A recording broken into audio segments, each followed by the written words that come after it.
બ્રહ્માજી એક દિવસ તપ કરતા હતા. નારદજી આયા, પિતાજી હવે તમે તો સૃષ્ટિની રચના કરી, તમારે ક્યાં તપ કરવાની જરૂર છે? અને તમે તપ કરો છો કોનું કરો છો? તમારાથી ઉપર કોઈ છે? તો કે હા છે ને, મારીથી ઉપર, એનું જ હું તપ કરું છું. અને એ સમય હું જેનું તપ કરું છું એ નારાયણ છે, એ મારાથી ઉપર છે. જેને મને આ પૃથ્વી ઉપર લાવ્યા છે એ નારાયણનું હું તપ કરું છું.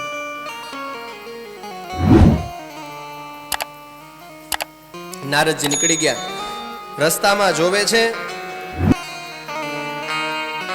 વ્યાસજી બેઠા છે એક વૃક્ષની નીચે, પણ એનું મુખની આકૃતિ જોઈ અને નારદજી વિચાર કરે કે 17 થી 18 પુરાણની રચના કરી, 4 વેદોની રચના કરી, ઉપનિષદો બનાવ્યા, અને તે છતાં એમના મુખ પર પ્રસન્નતા કેમ નથી?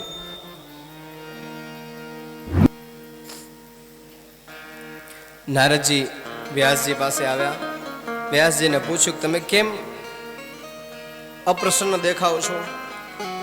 તો કે નારદજી શું કરું? પુરાણોની રચના કરી, ઉપનિષદની રચના કરી, વેદોની રચના કરી, પણ મને શાંતિ નથી. હજી મારા મનને સંતોષ મળતો નથી. એનું કારણ શું? અને ત્યારે નારદજીએ સ્વયં પોતાના પૂર્વ જન્મની કથા સંભળાવી કે એક સમયની વાત છે, હું એક વેદવાદી બ્રાહ્મણના ત્યાં દાસી પુત્ર બનીને મારો જન્મ થયો હતો. મારી માં એકલી હતી, મારા પિતા નતા. અમારી પરિસ્થિતિ ખૂબ ગરીબ હતી, અમારી પાસે અન્ન ખાવા નહોતું. પણ જ્યારે ચતુર્માસ આવ્યો અને એ સમયની અંદર સંત મહાત્માઓ એકત્રિત થાય, ત્યાં મારી માને કામ કરવાનો અવસર મળ્યો. જે સંત મહાત્માઓ જમી લે એના વાસણ ધોઈ અને પછી મારી માં એના દ્વારા જે દ્રવ્ય અને પૈસા મળતા એના દ્વારા મારું ગુજરાન ચાલતું.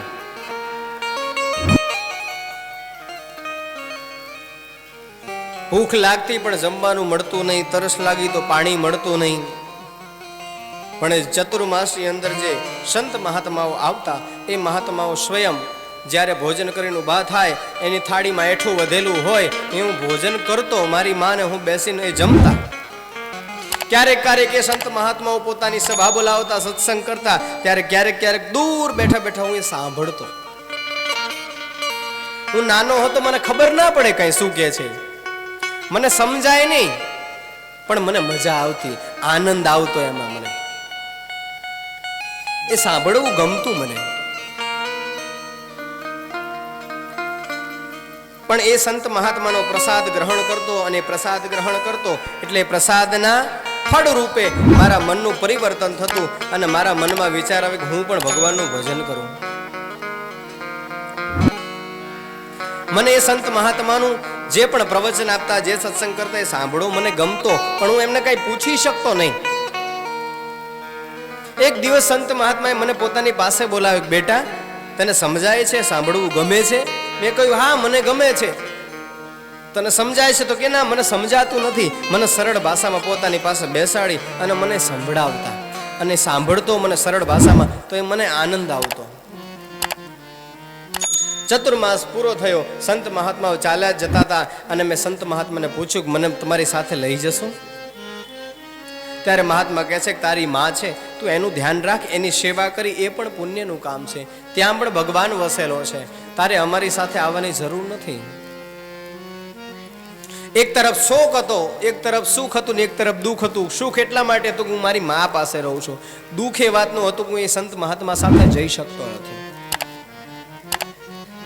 જ્યારે જ્યારે મને સમય મળે ત્યારે ભગવાનનું જપ તપ કરતો, જ્યારે જ્યારે સમય મળે ત્યારે એક આસન ઉપર બેસી અને ભગવાનનો જપ કરતો હું. પણ ક્યારેક ક્યારેક મારી માને યાદ કરીને મને મારા જપ ધ્યાનમાં મને વિક્ષેપ આવતો.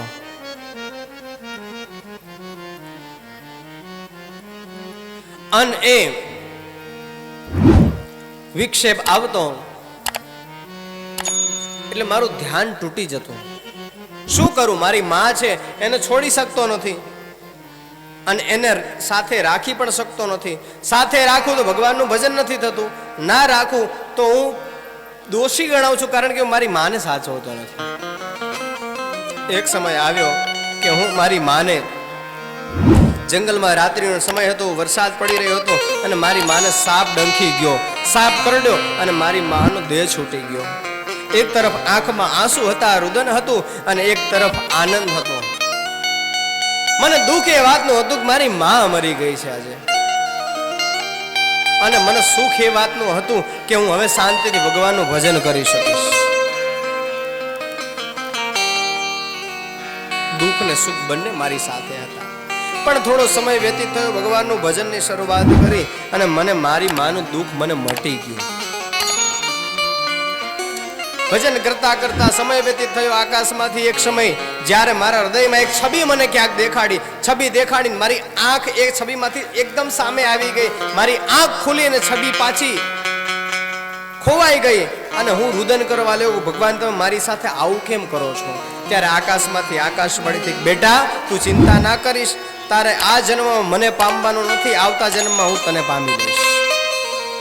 અને મારો બીજો જન્મ વ્યાસજી આ થયો છે અને નારદના રૂપની અંદર ભગવાનનો પાર્ષદ રૂપે હું આવ્યો છું.